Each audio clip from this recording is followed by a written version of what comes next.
Hi everybody, I'm Bree the Plant Lady, checking in with a December garden tour of the native borders that were planted not quite a year ago. Now, give you all a refresher, we are based in Fuquay-Varina, North Carolina, which is now officially Zone 8. This is a full sun, all sand front yard, former tobacco field. And we officially broke ground on these native borders on January 15th of 2023. So they're almost a year old. We did the planting in several stages. So our initial planting was with shrubs, all from Carolina natives. And then in May, we did a big planting of flowering perennials. But the real stars of the garden right now are the ornamental grasses, and we got all of these ornamental grasses as landscape plugs from Hoffman Nursery, which is a wholesale grower. And I'd say without hesitation, my favorite is the white cloud Muhlenbergia. There is just nothing else that even remotely compares to it. But we have, I think, 14 different species of native grasses included in the borders and about 54 different taxa of flowering perennials that are also all native. The full plant list can be found in the link in the description, just to give you as a great reference. And basically now I'm going to turn the camera around and we can evaluate everything as it's been in the ground now for like 11 and a half months. All right, I think it's important to give a lay of the land. So the blue house is where we live, and that garden is predominantly Asian native trees and shrubs with a handful of native plants as well, like these big live oaks. And then 2 years ago, we bought the house next door, the White House. We run this as an Airbnb, and we decided that this garden would be very different from my existing garden in that it's going to be featuring predominantly North American native plants with a, trying especially to get plants that are locally native and knowing plants that will do really, really well in the reality of this condition, which is full blazing hot sun, no irrigation, and all native sand, like sand as deep as you can dig that looks like you're at the beach. The grass that's existing is all centipede and it's really low maintenance. We don't do any treatments to it. And, I don't believe in this like no grass concept because you still need a place to walk. We do a lot of entertaining. We need places for people to be able to stand around and, well, you wouldn't be standing in the middle of the bed. You need to have the turf area for that. So that's my philosophy on that, though I definitely would like less turf. And now we have a big plan to do another large bed in the middle of the front yard. I'm glad we didn't do it all at once. I'll confess that it's a lot to take on building beds from scratch, and particularly getting to know a new to me plant palette. I don't have a lot of experience with natives, so I'm glad we're doing it kind of small sections at a time. We can always continue to expand. So now that I've given you the background, let me give you an up close view of everything that's in here. Well, I think first off, I want to just showcase the difference between traditional muley, the pink muley grass, which is here on this corner, versus the white cloud, which is a taller stature, better structural integrity. It's more evergreen. You can really see that like the stems are still green. It's really just like in its peak, but it's been in its peak for several months now. This is the season to really enjoy the seed heads or the dried flower heads on the plants. So what we have here is Spirea tomentosa. And this is a great native spirea that I really wish was more just commonly found everywhere. So it was so reliable, did not mind the extreme heat and drought that we experienced this summer. We also have Spirea alba planted in here, and that's this right here with the really nice coloration on the leaves. And of course you can also see those seed heads. The difference is Spirea alba has white blooms, Spirea tomentosa has pink.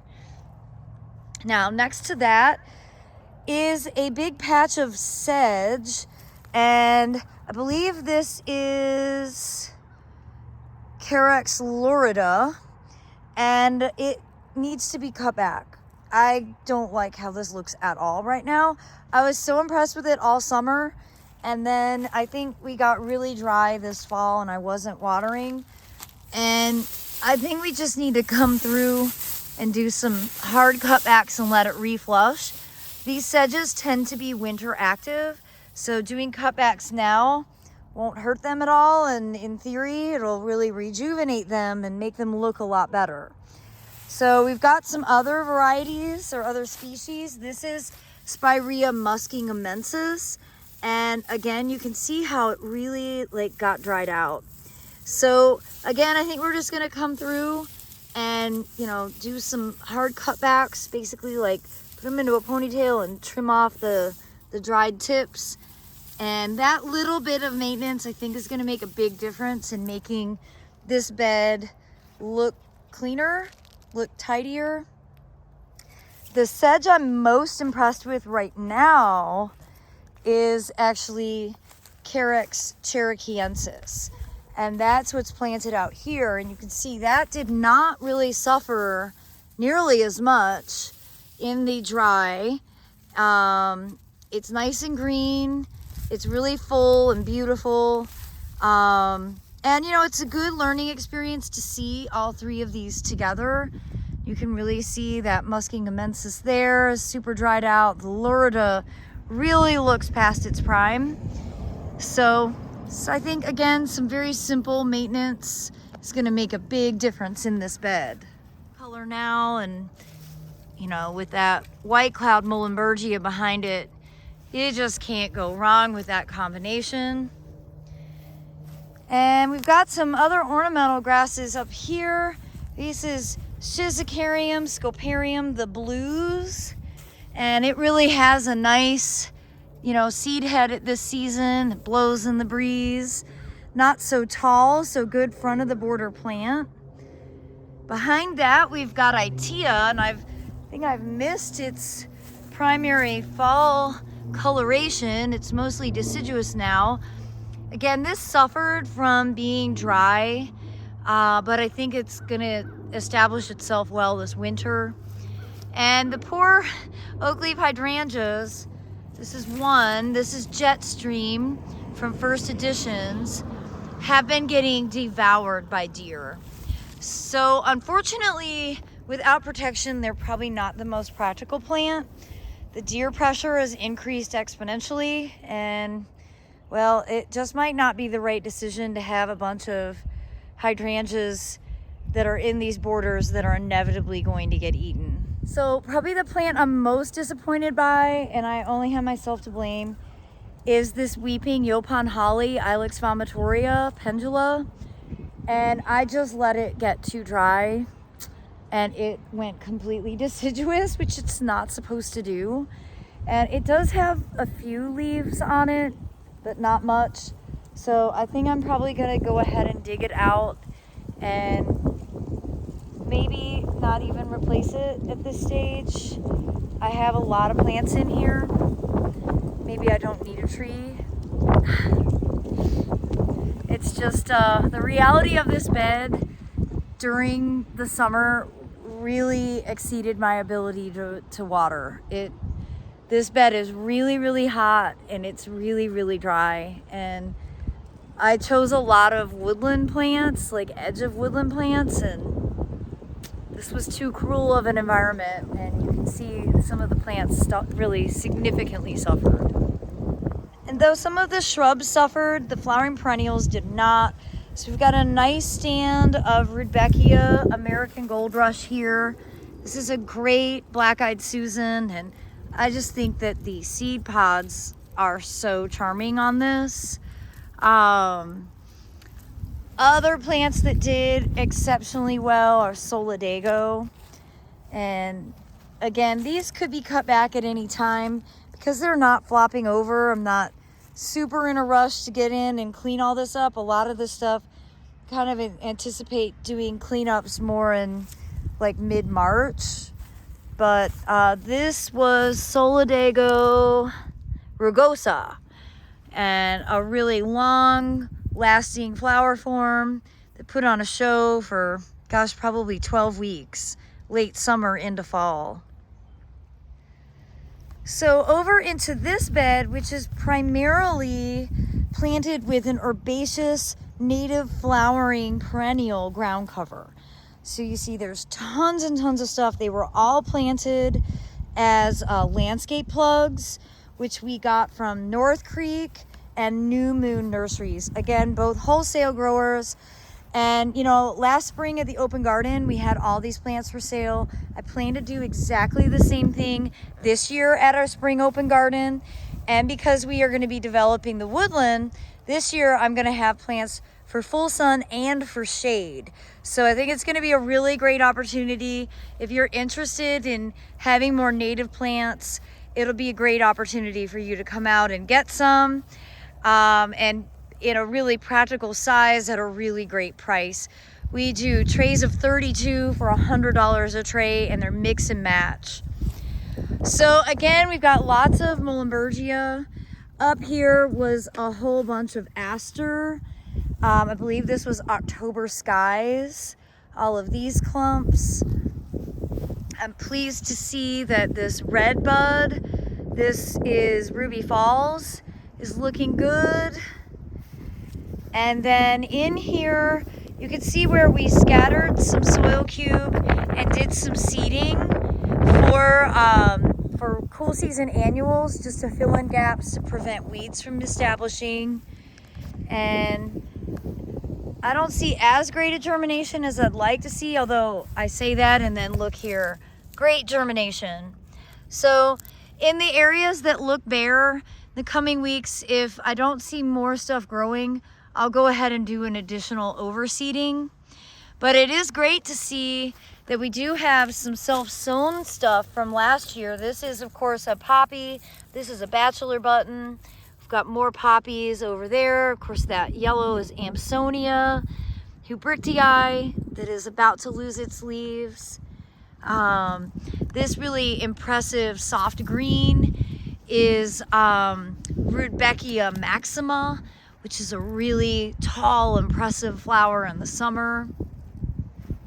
Vernonia, looking really cool at this season with its seed heads. And, you know, again, I see we have a lot of clover. This was seeded from last year. And, you know, I like crimson clover because it's a nitrogen fixing legume. It's winter active. Again, it's just helping prevent problem plants like chickweed from getting established and taking over the bed. And that's a really important consideration with new landscapes. You know, until all these shrubs fill in, until the perennial ground covers take over the space, you've got to do something to hold it, or weeds will inevitably get established. So purposely seeding some annuals is a really good strategy. And over here, you can see we've got Mehania as a primary in here. Let's see. And then we have some phlox as well. We've got some rhododendrons, some native rhododendrons in here. And, you know, more Rudbeckia along this edge with more Solidago. I believe this was Rudbeckia. I know I have labels, but I don't see it. Here it is, Rudbeckia triloba. And I'm looking for the label on the Solidago. I think this was Solar Flare. I don't see the label, but off my memory, I believe that's what this was Solar Flare. And the perennial pocket bed is looking great. Remember, this was planted first. This was actually done in August of 2022. August of 22. And it has a great mix of perennials, Nepeta, let's see, Rattlesnake Master Orangium. Again, more Solidago, more Rudbeckias, Monarda. We have penstemons. Obviously, we've got White Cloud Muhlenbergia. That's a real favorite. Agastaches, which are kind of looking not like much now. Lots of echinaceas, different species of pycnanthemum that are in here. This is, I believe, tenuifolium, looking quite nice. I really enjoy the kind of silvery seed heads against that nice cut leaf. The great thing about pycnanthemum, the deer don't bother it because it's very minty. It's crazy to see California poppies in bloom in December, but here you have it. And this is a plant that actually over summered. We did a seeding of California poppies in here just to help fill in some of the open space as the plants establish. And well, this one has done exceptionally well. We also have a bunch of salvias, which are native to Texas, that are planted kind of all along the driveway edge, and more pink muhly grass on this side, which is doing quite well. And you know, again, a lot of this stuff is sort of dormant for the winter. It doesn't look like a whole lot now, but definitely encouraged to see lots of basil growth on the plants. You can see nice green bases. So I bet this bed will be really looking amazing by the time spring rolls around. We're gonna do a major renovation on this bed. I was very naive in thinking I could grow oak leaf hydrangeas without cover, and the deer have eaten them to nothing. So we're basically gonna dig out what's in here. We've got a ground plane of daikon radish, which is no big deal. We can just cover that up. We're gonna add a bunch more soil cube to this space, and then we're gonna transplant a conifer because I don't like looking at that ugly box. But we're going to build the bed up quite a bit because we have a lot of utility lines in here. We really can't dig deep. So instead, we're actually gonna make this like a big mound. And that's why we've got the soil cube staged here. And with any luck, we'll have this done by the end of the week. And if you're wondering what conifer we're planting, it's this one. And no, this is not native. This is a Chamaecyparis. It's really just more of a matter that I have it and I don't know where else to put it. And I don't like throwing out plants.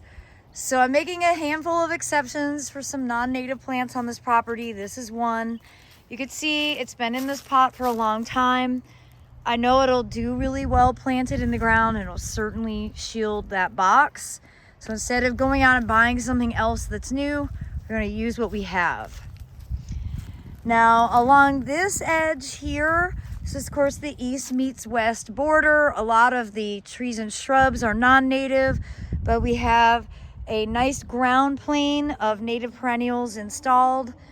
Not a lot to show. We did do an overseeding with poppies and stuff that are just starting to get some size. But I think by next spring, this border with all the native perennials will look a lot more impressive. Again, this was planted in May, and it turned out to be one of the driest places on the property. You know, because we've got a big live oak there and a great big water oak there. This bed is really, really hard to get new plants established in, and we experienced that firsthand. Could not water it enough. That was the bottom line.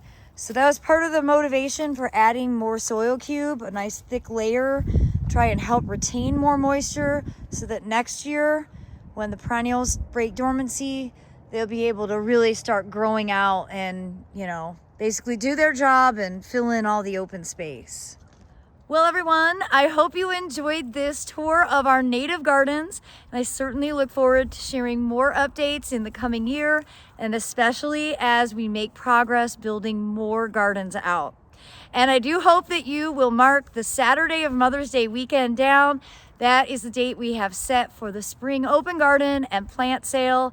And again, we will be buying in a whole bunch of trays of native plants, both for perennials, grasses, we'll have native shrubs, and we will have plants for both sun and shade. So it's going to be a really awesome opportunity for you to be able to dive deep into buying some of your favorite native plants that you might not have easy access to. Well, I'm wishing you all the very best, and I hope that you have a safe and happy and healthy holiday. Thanks so much for watching, everybody. Happy gardening.